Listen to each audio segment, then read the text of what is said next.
So I've told you before that there was a couple that used to come down to Unity RGV when I was down there, and they were from Canada, and they would come down every winter. But once they passed 80, they said, we can't come down anymore because, you know, they have to get insurance, health insurance and all this other stuff when they cross over to come over.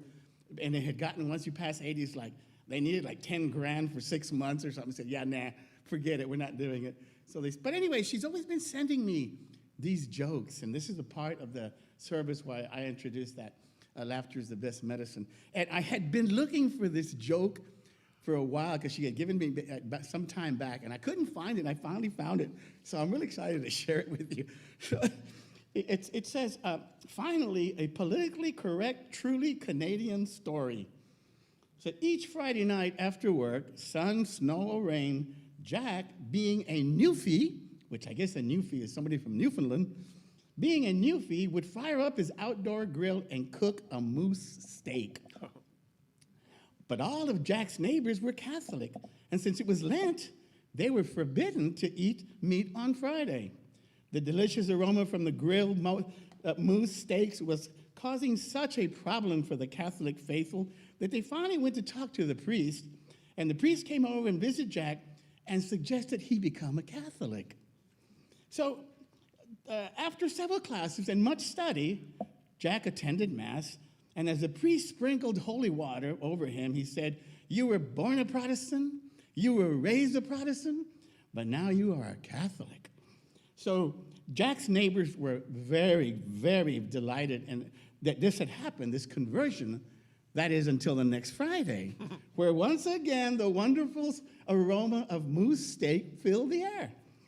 The priest was called immediately by the neighbors as he rushed over into Jack's yard, clutching a rosary, prepared to scold him. He stopped and watched in amazement. There was Jack standing there with some holy water, sprinkling it on the moose, and he says, you was born a moose? You were raised a moose? But now you is a codfish. Oh, God. I thought that was hilarious. Boy, I tell you.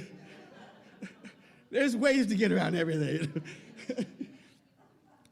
I want to thank Therese for that spiritual practice you just did right now, because, you know, that's what I've been talking about for a month, and I'm going to wrap it up today, about this expansion.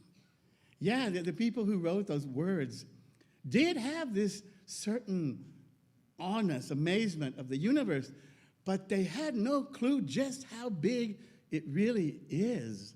Nor do we, because even that is relative, what we have learned and what we understand. So today's lesson is called Birthing a Greater Reality. Now I want you to take a deep breath and just close your eyes and bring in that idea, birthing a greater reality.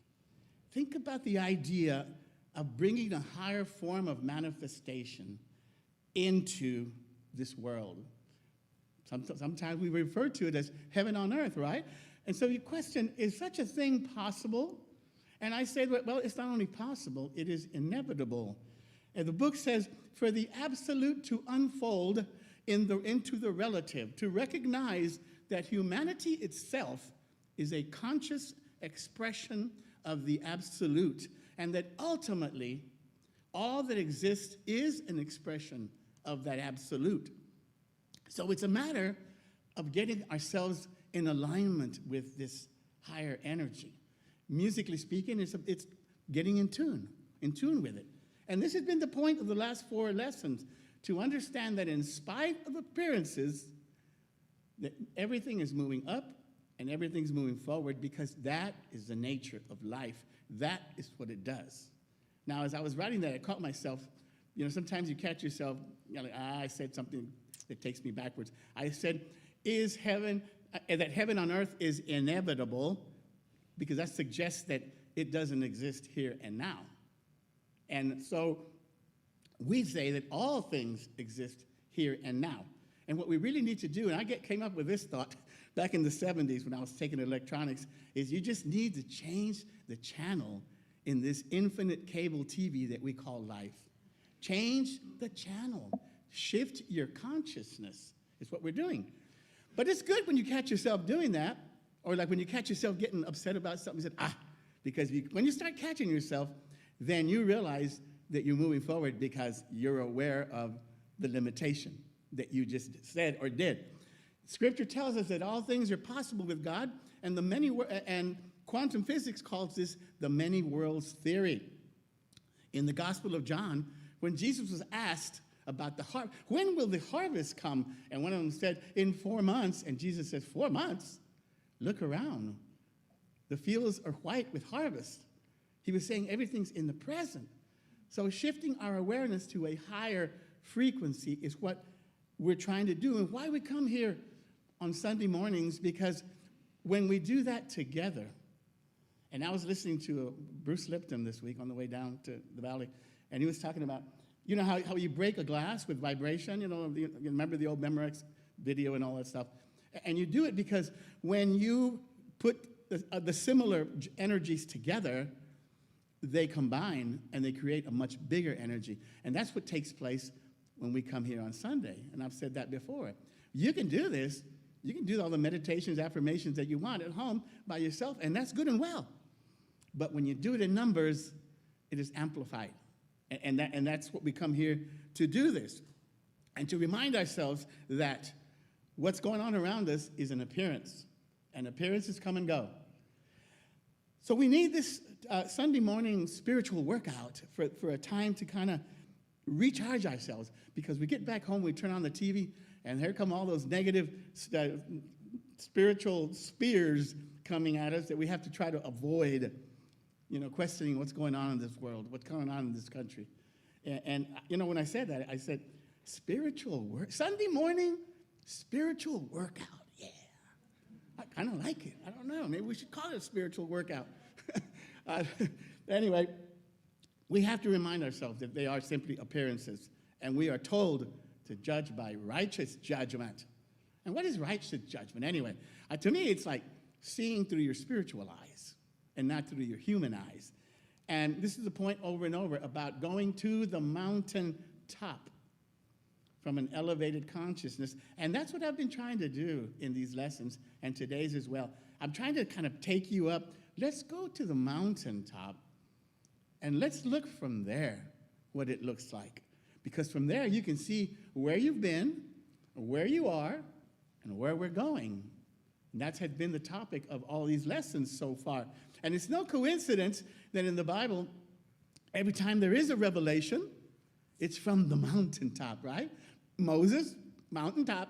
Elijah, mountaintop. Jesus, when he had that transfiguration and stuff, mountaintop. Why? Because metaphysically, mountaintop is to shift to a higher consciousness and look at things from that perspective. So hopefully that's where we're going. Now, there's two ways of looking at this world, paradoxically, because spiritual truths are usually about paradoxes anyway. And there's two planes as in a P-L-A-N-E-S, a plane, not an airplane, but a plane, you get it. One plane is horizontal, and one plane is vertical. So this is actually the metaphysical interpretation of the Bible. And I don't know if you ever, not the Bible, the cross. And I don't know if you ever heard this before. The cross represents that junction where you are moving horizontally, unfolding, but yet you have the vertical aspect that's always there. That one's constant. And the other one is moving. So that point in the center represents where you are spiritually in this balance between the vertical consciousness and the horizontal consciousness. I kind of like it.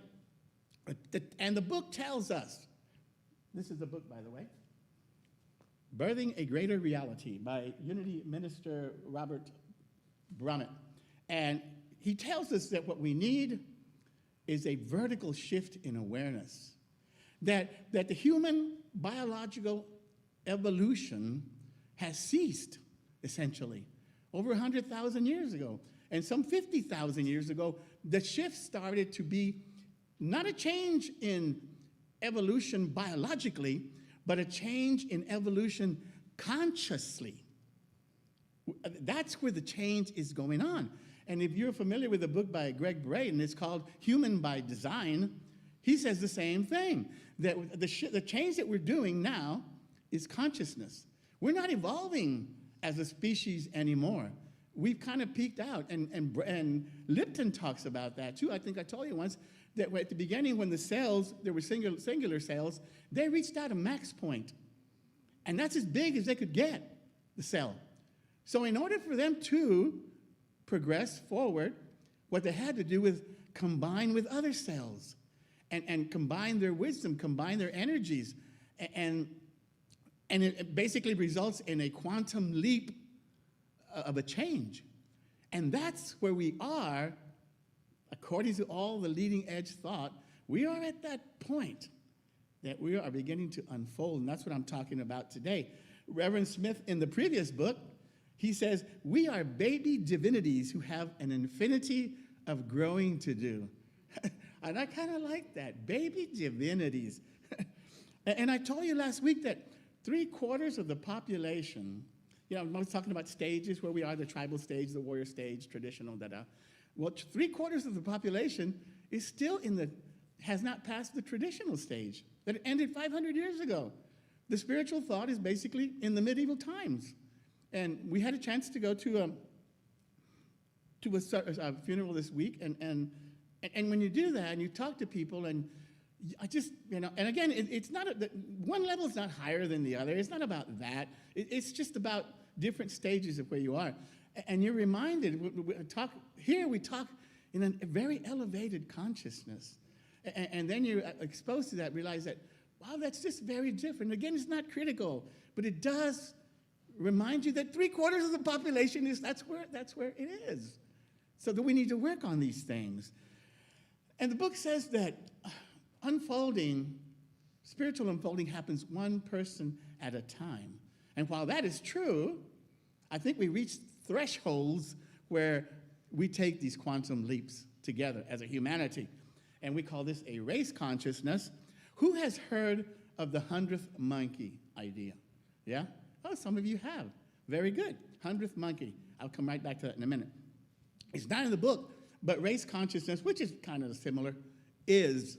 And he refers to our good friend, Father Pierre Teilhard de Chardin, because, he's the one who says we're spiritual beings having a human experience. Father Pierre lived relatively recently ago, 1880-something, 1950-something, and he was a paleontologist and a priest. And he, like Galileo and all these other guys, was said, by the Vatican, remember I told you about if you're in trouble with the Vatican, you're in good shape?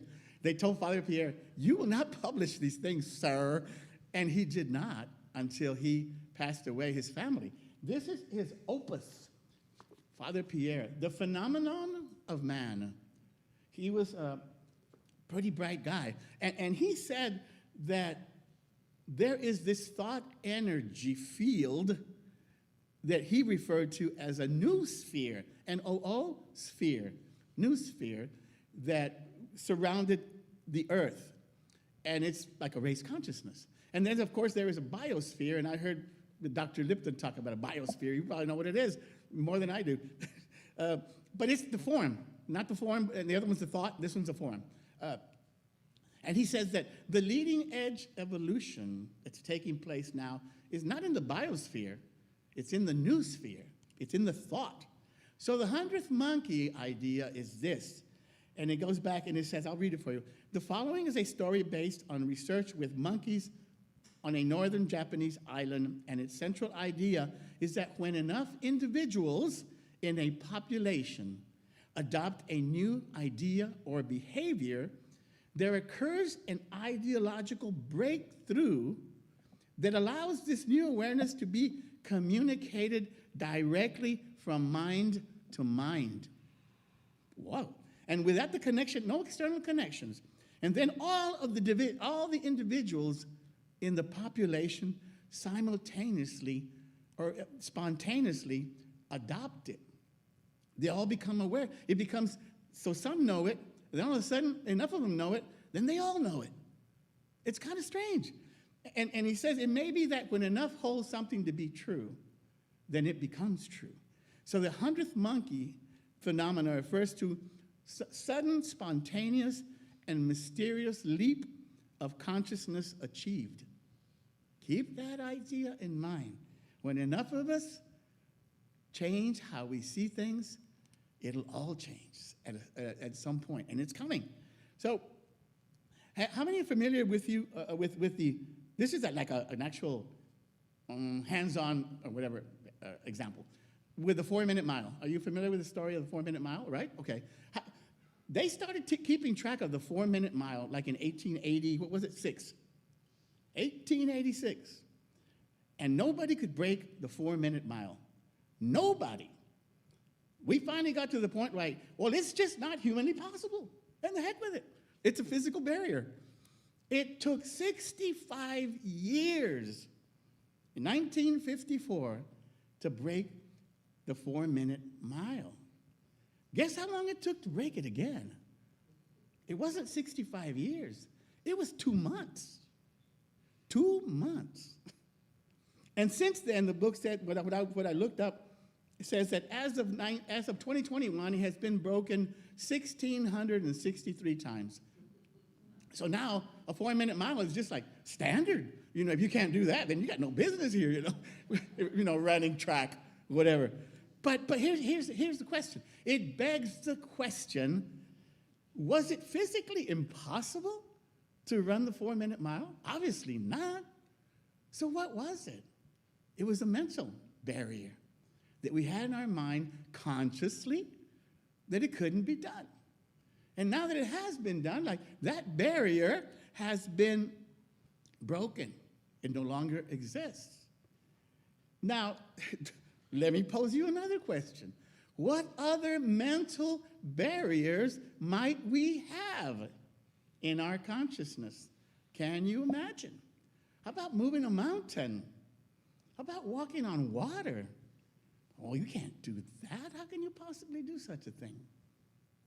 How could you possibly break a 4-minute mile? If we're not evolving physically, so it wasn't a physical evolution, it was a mental evolution. And that's kind of interesting. And we hear about these miraculous feats all the time. That a woman was in an accident and the other person somehow is trapped under the car, and she will, a little woman, 125 pounds or whatever, will pick up the car to get the person out. This has been known to happen. This is not made up stuff. And if it can happen once, then can it happen again? Again, what's the limitation? In Unity, what do we talk about all the time? The limitations are the ones that we have in our heads. And we must remove these barriers, man-made barriers, self-made barriers. It says that you shall know the truth, and the truth shall set you free. Well, what truth is that? I have a saying. I have several sayings. This is one of mine. I say, what truth could possibly set you free other than the truth that you are free? Simple as that. That's the truth that you knew. The rock band, the Eagles, feel the same way. They say, so often it happens that we live our lives in chains and we didn't even know that we have the key. A song's called Already Gone. It's an awesome song. Maybe we should do it someday, Dan. Already Gone. We already released ourselves. So what could be the difference then? It would be a shift in consciousness. And that's what I've been talking about the entire month, a vertical shift in awareness, coming up to a higher. What about world peace? Is that possible? Nah, come on, we can't do world peace, really? Can we? Maybe we can. Maybe the problem is here. Maybe the problem is, what did we say in our, I didn't say it today, but in our welcome. We envision a spiritually transformed, peaceful world. Wow, what a thought that is. A spiritually transformed, peaceful world. And what actually holds us back from manifesting that? What is it? A vertical shift in awareness. And so, let me share you an aha moment I had one time. I was thinking, when you look around this crazy world, I said, next time I come into another world, I want to live in a peaceful world. And then I just heard something in my mind, but you have lived in a peaceful world. I think that is true. You know, my entire life, I told you I've never owned a gun. I've never been in a fight. I've never struck anybody. In my whole life, I've lived in a peaceful world, in spite of the fact that there are, as they say, wolves dressed in sheep's clothing around us everywhere. But that's not the point. The point is I want to live in a world where everybody lives in a peaceful world. And I appreciate that I do, I have, but I'd like to see the bigger picture of that. So, and remember what I told you that Charles Fillmore, Unity co-founder, says we're living in our consciousness all the time. So we say that in order to do that, you need to, if you want to be loved, if you want to be loved, then be love. If you want to have a friend, then be a friend. Be that which you want to be. That's the only way. I'm going to wrap this up because the whole thing started on the 4th of July with this lesson. Because I'm looking around saying, what is going on in this crazy country of ours? What is it with all this division? I thought it said, united we stand and divided we fall. Doesn't it say that somewhere? Don't we kind of need to work on that? And we do. And we all do need our part to do that. And the encouraging thing is that the German philosopher Nietzsche wrote, it takes chaos to give birth to a star. That's an interesting idea. And we're being told that the time is ripe for this quantum leap. It's getting close. It's very, very getting close.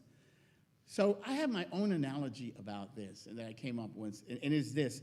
When we signed up to come to planet Earth, hey, there's a train going to planet Earth. Who wants to go? I'll go. Well, when we did, we were given a certain gear. And in the military, it's called government issue. That's what GI means, government issue. Well, we were given a compass and a flashlight to come here. And the compass has served for us to find where true north is. But see, most people haven't had the curiosity to look in the duffel bag and what's in there, what was I issued? Into our minds, not our duffel bags, into our minds. And so the compass is to help aid you with true north. And the flashlight is to help you because we knew we're coming into a dark, spiritually dark world. And so you got your little flashlight. And when you figured out you had it, you turned it on. And some light was shown. And then Therese she turned her light on. And Ann turned on her light. And Kathy turned on her light. And everybody starts turning on their lights. And when enough lights are on, then even the people who don't have their lights on can see. That's my analogy. I kind of like it. And it's true. And that's what the 100th monkey is saying, that's what's taking place. When enough of us see things this way, everything's going to change for everybody, even the ones who don't have their lights on. Been talking about Ken Wilber. He was actually in the cover of the magazine, Unity magazine, March, April 2022, recently. And they asked him about this stuff, this craziness. And he says, when a leading edge becomes approximately 10%, remember I told about 3/4 or back there, wherever, Middle Ages? When the leading edge becomes approximately 10% of the population, there is a shift, a tipping point. And that point will bring us together and it'll spread throughout the entire world when only 10% of us see a bigger picture. And so he says that the polarization, he says, yeah, things are very polarized. But that's part, because I told you about the different stages, they all have their upside, they all have their downside. Well, the downside of the postmodern stage is polarization, because we're not thinking, because we're free to express ourselves and have our own beliefs, so it causes this sort of polarization. But he said that's just the downside of it. That's okay. We're going to get past that whole thing. It might be that chaos giving rise to the star or something. And he said, when they asked him, well, where are we now in this development? He said we're somewhere between 5 and 8% in his mind. So we're getting close. We're getting close. And the major transformation is coming. The age of Aquarius, we've been talking about this since way back when. Something new coming. Something new is coming. We did that song. The times are changing. I don't know if you were here to hear that, but we did that recently. And here's the funny thing. It's always the same subject. It's called spiral dynamics. So we talked a little bit about it, right? And so you keep seeing the same issues over and over, and our development is going this way. We're spiraling. So, but when you see something for the second or third or 100th time, and you're up higher in your consciousness, then you see it differently. And suppose that maybe before you would get mad at somebody, it would take you a year to get over it. Some people it takes longer. But let's say it took you a year to get over it. And then now you're to the point where 5 minutes, whatever, I'm done with it. And so we get better at it. And so the point is we keep seeing the same thing, and this is the same idea. But here's the idea. It's the promised land. The promised land. But it's not a land, it's a new consciousness. That's the promised land. So that's kind of an interesting. And for me, the promised land from a new consciousness cannot happen soon enough. So I bless you, and I have a wonderful week. All right?